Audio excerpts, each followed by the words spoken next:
भी खिला सकते हैं ना? अरे देखो तो जरा, नास पीटे गोलगप्पों के पीछे कैसे कैंची की जैसी जुबान चल रही है इसकी। देखिए मम्मी जी, आप भले मुझे कुछ भी बोलिए, लेकिन अपने गोलगप्पों के लिए मैं कुछ नहीं सुन सकती। हाँ, अरे मैं तुम्हें गोलगप्पे खिला दूंगा, थोड़ा सब्र तो करो। पिछले 7 दिनों से सब्र ही तो कर रही हो ना। अरे गोलगप्पे ही तो है, इतना बेचैन क्यों हो रही हो? आ जाएंगे। सुनो जी, हम लड़कियां पति के बिना रह सकती हैं, पर गोलगप्पों के बिना नहीं, कभी नहीं। वो मेरा पहला और आखिरी प्यार है। निहारिका की बात सुनकर उसकी सास और पति सिर पकड़कर बैठ जाते हैं। जिसके बाद राम गोलगप्पों का इंतजाम करने घर से बाहर चला जाता है। कुछ देर बाद वो गोलगप्पे लेकर घर वापस आता है, जिन्हें देखकर निहारिका सारे काम छोड़कर खुशी से भागते हुए राम के पास आती है। तुम आ गए? इतनी देर क्यों लगाए? पता है ना मैंने तुम्हें कितना मिस किया। अरे थोड़ी देर पहले ही तो घर से गया था। क्या तुम? अरे मैं तो अपने गोलगप्पों से बात कर रही हूँ, तुमसे नहीं। निहारिका का गोलगप्पों के लिए ऐसा प्यार देखकर राम हैरान रह जाता है। अब वो गोलगप्पों को प्लेट में अच्छे से सजाकर उन्हें खाने बैठती है, लेकिन पहला गोलगप्पा खाते ही वो गुस्से में प्लेट खिसका देती है। ये कैसे घटिया गोलगप्पे उठा कर ले आए? न पानी में स्वाद, न गोलगप्पों में। हाय हाय, महारानी के नखरे तो देखो, इन्हें गोलगप्पे में भी अलग अलग स्वाद चाहिए। ठीक है, आप लोग इस पर बहस मत शुरू कर देना, मैं ना कल दूसरी जगह से खरीद लाऊंगा, ठीक है? अगले दिन राम निहारिका के लिए गांव में दूसरी दुकान से गोलगप्पे खरीद कर लाता है, पर उसे वो भी पसंद नहीं आते। जिसके बाद बहुत दिनों तक यही सिलसिला चलता रहता है, जिसमें राम अपनी पत्नी के लिए दूसरे गांव तक जाकर वहां से भी गोलगप्पे खरीद कर लाता है, पर निहारिका को कहीं के कोई भी गोलगप्पे पसंद ही नहीं आते। तुमको तो अच्छे गोलगप्पे की पहचान करना आता ही नहीं है।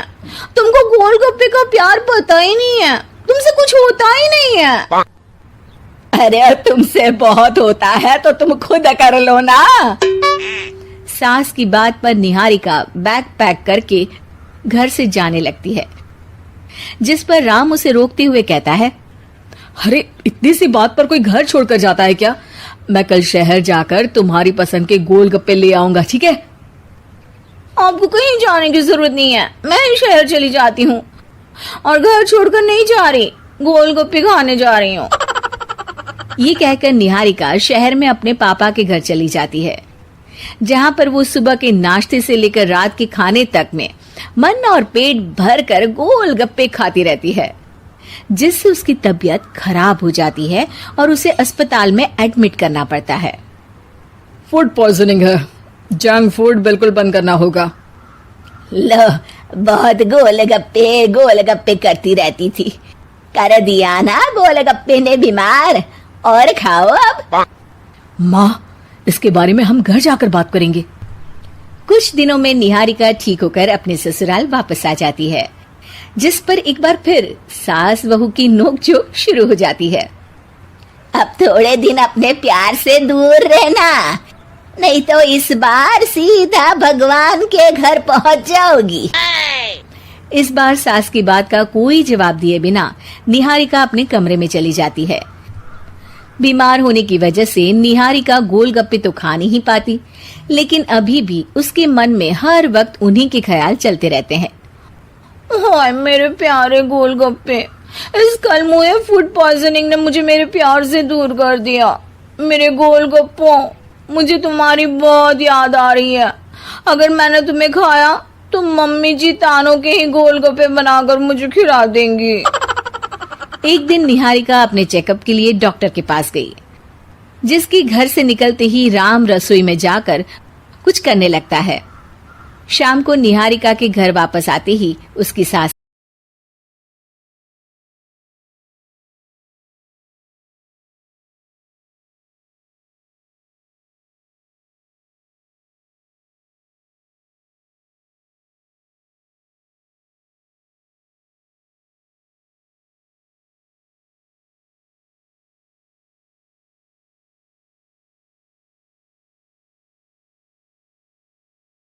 जमा किए थे ना?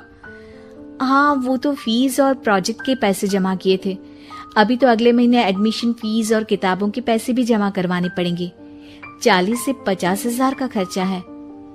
मीरा, इतनी तो सैलरी भी नहीं है मेरी, ऐसे कैसे काम चलेगा? तो मैं क्या करूं?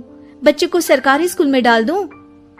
मीरा, तुम जानती हो ना, मैं मुश्किल से 35 से 40 हजार ही कमा पाता हूँ। इस घर के खर्चे दिन ब दिन बढ़ते जा रहे हैं, थोड़ा कंट्रोल करो ना। क्या खाना और कपड़े पहनना भी बंद कर दूं? मैं ऐसा नहीं कह रहा हूँ मीरा। तुम जानती हो राधा का भी पोस्ट ग्रेजुएशन पूरा होने वाला है। घर के खर्चों के साथ उसकी शादी की जिम्मेदारी भी उठानी है। मेरे बच्चों की पढ़ाई से ज्यादा इम्पोर्टेंट राधा की शादी है, तो करो जो मन में आए। मैं बोझ लगती हूँ तो मैं बच्चों के साथ अपने मायके चली जाती हूँ। तुम्हारी सारी मुसीबतें ही खत्म हो जाएगी। मीरा, मुझसे बहस मत करो। सुबह सुबह ऑफिस जाने के टाइम पर ही कलेश करके दिन मत खराब करो। इतना बोलकर कार्तिक वहां से चला जाता है। तभी कार्तिक बेटा, ऑफिस जा रहे हो? मेरी दवाइयाँ लेते आना। और बेटा, बिजली का भी बिल 2 महीने से जमा नहीं हुआ, इसे भी आज जमा करवा देना। जी बिल है, और मैं तो सिर्फ फोन चार्ज करती हूँ। अरे बेटा, मैं तो गीजर से पानी गर्म करने के अलावा मेरे कमरे में एक पंखा और एक लाइट ही तो जलते हैं। मीरा, तो फिर इतना बिल कैसे आया? हाँ, सारा इल्जाम मेरे पर ही लगा दो ना। भाभी, आप भी तो एसी चलाती हो, उससे भी बिजली का बिल बहुत ज्यादा आता है ना। एसी मेरे मायके से आई है, और वो भी अब सबकी आंखों में खटकने लगी है। मीरा, अपना मुंह बंद करो, और आज के बाद तुम एसी नहीं चलाओगी। माँ, आप भी अपना पानी धूप में गर्म करके नहाया करो। कार्तिक ये कहकर घर से ऑफिस के लिए निकल गया। घर से कुछ आगे जाते ही उसकी गाड़ी पंचर हो गई। कार्तिक को पंचर बनवाकर ऑफिस पहुंचने में लेट हो गया। बॉस ने कार्तिक को अपनी कैबिन में बुलाया। may I come in, sir? Come in, बहुत लेट हो तुम। सॉरी सर, कुछ प्रॉब्लम्स की वजह से लेट हो गया। मुझे कुछ नहीं सुनना। तुम्हारा टारगेट कंप्लीट हुआ? नो सर, अभी बाकी है। क्यों? सर, मार्केट में बहुत रिसेशन चल रहा है, बिजनेस कहीं से मिल नहीं पा रहा। मैं अपनी तरफ से पूरी कोशिश कर रहा हूँ सर। मुझे तुम्हारी कोशिश नहीं चाहिए, मुझे बिजनेस चाहिए। अगर तुमसे नहीं हो पा रहा है तो तुम रिजाइन कर सकते हो। अब नहीं सर, मुझे इस नौकरी की बहुत जरूरत है। मैं अपनी फैमिली का सिंगल अर्निंग पर्सन हूँ। मेरी जॉब चली गई तो मेरी फैमिली प्रॉब्लम में आ जाएगी सर। इसका ख्याल तुम्हें रखना चाहिए। जाओ यहाँ से, और बिना बिजनेस लाए मुझे तुम अपना मुंह मत दिखाना। कार्तिक बिजनेस की तलाश में इधर से उधर कड़ी धूप में सारा दिन भटकता रहता है, और थका हारा जब शाम को घर आया। बेटा, मेरी दवाई ले आए और बिजली का स्कूल में जमा करने वाले पैसे लेकर आए। अभी सैलरी नहीं आई है मेरा, और अकाउंट में ज्यादा पैसे भी नहीं बचे हैं। तो क्या बच्चों को स्कूल भेजना बंद कर दूं? बच्चे अगर इस साल एनुअल फंक्शन नहीं अटेंड करेंगे तो कोई पहाड़ नहीं टूट पड़ेगा। और अब तुम मेरा दिमाग खाना बंद करो। अरे, आप मुझ पर क्यों चिल्ला रहे हैं? कार्तिक गुस्से में घर से बाहर चला जाता है। अब मीरा रोने लगती है। भाभी, आप रोइए मत, टेंशन लेने से कुछ नहीं होगा। पर राधा, घर के भी खर्चे हैं। कार्तिक के गुस्सा करने से घर के खर्चे नहीं पूरे होंगे। पर मीरा बेटा, लड़ाई करने से भी कोई समाधान नहीं मिलेगा, उल्टा घर का माहौल ही खराब होगा। पर मुझे लगता है हमें भी घर के खर्चों में हाथ बढ़ाना चाहिए। मुझे योगा सेंटर में जॉब का ऑफर मिला है, मैं कल से ही जॉब ज्वाइन कर लूंगी। वैसे तो मुझे भी सिलाई आती है, मैं भी लोगों के कपड़े सिलना शुरू कर देती हूँ। हाँ बेटा, मैं भी तुम्हारा घर के कामों में हाथ बटा दिया करूंगी, और काज बटन लगाकर सिलाई करने में भी सहायता करूंगी। मीरा, मैं तुम्हारे बच्चों के साथ मोहल्ले के बच्चों को भी ट्यूशन पढ़ाऊंगा। दूर से देखा तो चांद पे दाग था, दूर से देखा तो चांद पे दाग था, पास से देखा साबुन का छाग था। ठोको ताली। अरे ऐसी शायरी करोगे तो ताली तो पता नहीं कोई तुमको ही ठोक देगा। शायरी वो बिल्ली है जो किसी का भी रास्ता रोक दे, और क्या मैं किल हूं जो कोई मुझे ठोक दे। मुझे तो आपसे बात ही नहीं करनी। मैं निकला था गाड़ी लेके, लेकिन दौड़ के जा रहा हूं। मेरी शायरी कोई नहीं सुनता, मैं घर छोड़ के जा रहा हूं। धीरे बोलिए जी, मम्मी पापा को पता चल जाएगा तो तुमको सच में तुम्हारे मायके भेज देंगे। सस्ते साबुन से मेरी कॉलर चमकी नहीं, सच में चला जाऊंगा, मेरी बात कोई धमकी नहीं। अगर शायरी ही सुनानी है तो सुनाओ, लेकिन कोई काम धंधा भी तो करो। मेरे पिताजी के पास बहुत पैसा है तो घर जमाई बन के खा रहे हो, और कल जा रहे हो ना अपने मायके तो आज ही चले जाओ मेरी बला से। हमें तो अपनों ने लूटा, गैरों में कहाँ दम था हमें। अरे चुप हो जाओ, तुमको मिर्जा गालिब की कसम। अरे जाना है तो जाओ, लेकिन पहले मेरे मम्मी पापा से मिलकर जाओ, वरना वो क्या सोचेंगे। लेकिन विकी अकेले ही अपनी कार लेकर अपने मायके यानी कि अपने खुद के घर पहुंच जाता है। अरे बेटा, तू अचानक, बहू कैसी है? अरे माँ, बहू तो बिल्कुल बदल गई है, मुर्गी हाथ से निकल गई है। अरे क्या हुआ बेटा? उसकी आती नहीं है, मेरी जाती नहीं है। मैं करता हूँ शायरी, उसे भाती नहीं है। मेरे पास उसका फोन आया था बेटा, सही कह रही है वो। तुमको काम करना चाहिए, तभी तो इज्जत मिलेगी। घर जमाई बन के सास ससुर के पैसों पर कब तक ऐश उड़ाते रहोगे? मेरी जिंदगी में हर तरफ से उंगली हो रही है, फोन पर मेरी चुगली हो रही है। अरे चुगली नहीं कर रही थी बहू, वो तेरा भला चाहती है बेटा। सूखे हुए कपड़े को भी गीला कह रहे हैं लोग, चुगली करने को मेरा भला कह रहे हैं लोग। ठोको ताली। ये सुन के माँ अपने हाथ से अपना सर पीट लेती है। अरे माँ, ताली की जगह माथा क्यों ठोक रही हो? बेटा तू ना आराम कर, तेरे पिताजी भी आने वाले हैं, खाना लगा देती हूँ। विकी अपने घर भी दिन भर टीवी देखता है, तरह तरह का खाना खाता है, दोपहर तक सोता है, चाय पीता है, वीडियो गेम खेलता है, बस काम करने नहीं जाता। घर में नौकर चाकर है तो बिस्तर से हिलने तक की जरूरत नहीं पड़ती। कई बार तो विकी अपने नौकरों को बिठाकर शायरी सुनाता रहता। कब जाओगे बेटा? अरे कैसी बात कर रहे हैं डैडी, क्या आप मेरे फादर नहीं? आप मुझे भगाना चाहते हैं क्या? ये मेरा घर नहीं। अरे नहीं बेटा, तुम्हारा ही घर है। हम तो चाहते थे कि तुम यहीं रहो और मेरा काम आगे बढ़ाओ, लेकिन तुम ही चले गए घर जमाई बनने।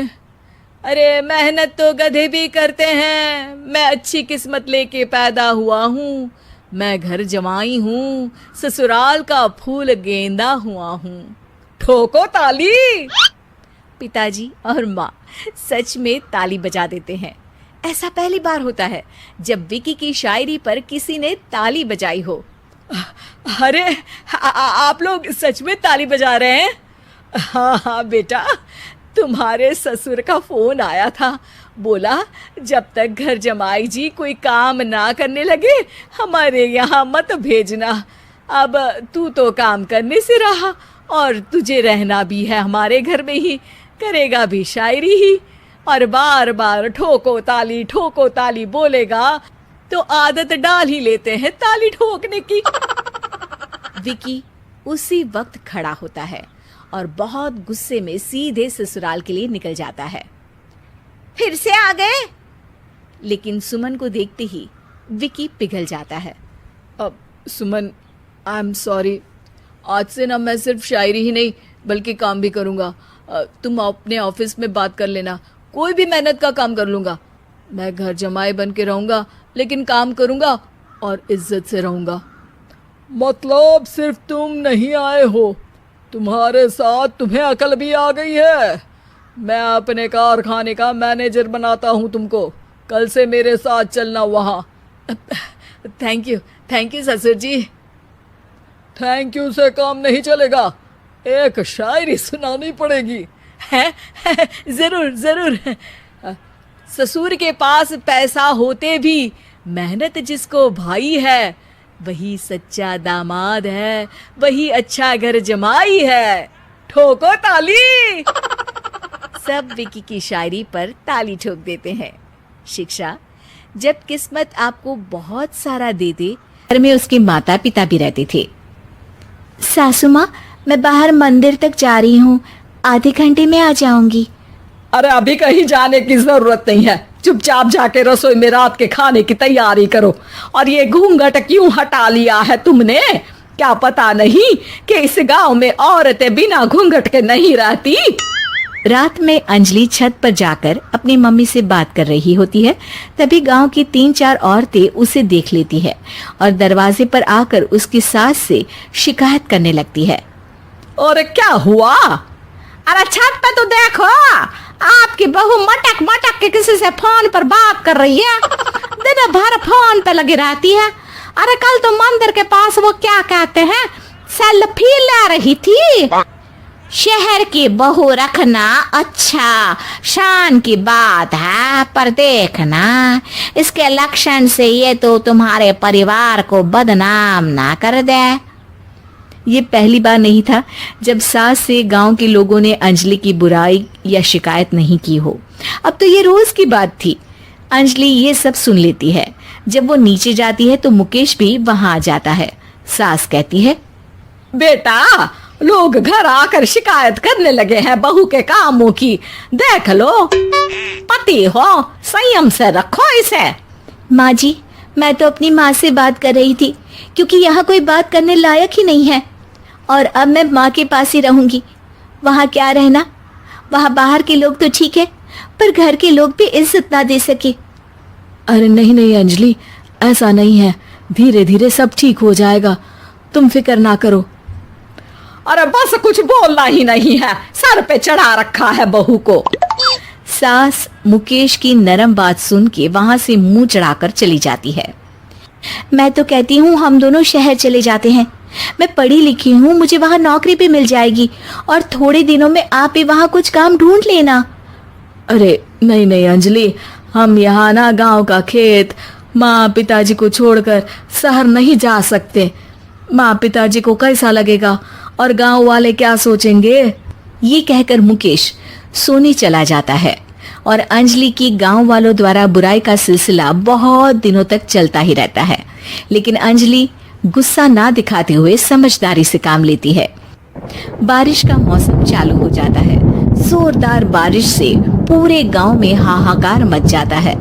दुर्गा नदी में बाढ़ आ जाती है और बाढ़ का पानी पूरे गांव की फसल तबाह कर देता है।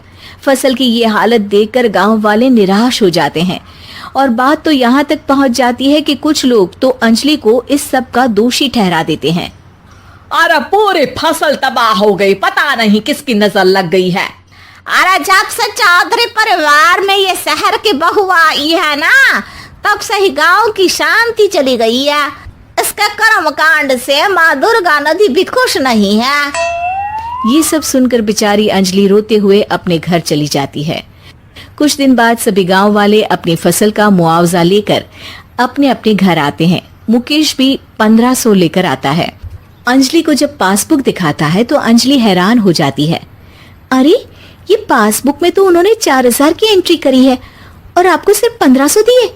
सच में? अरे वो सरकारी अफसर आपको बेवकूफ बना रहे हैं। सरकार की तरफ से हमें 4000 मिले हैं, लेकिन बाकी का सारा पैसा खुद ही खा रहे हैं। आप लोग के अनपढ़ होने का फायदा उठा रहे हैं।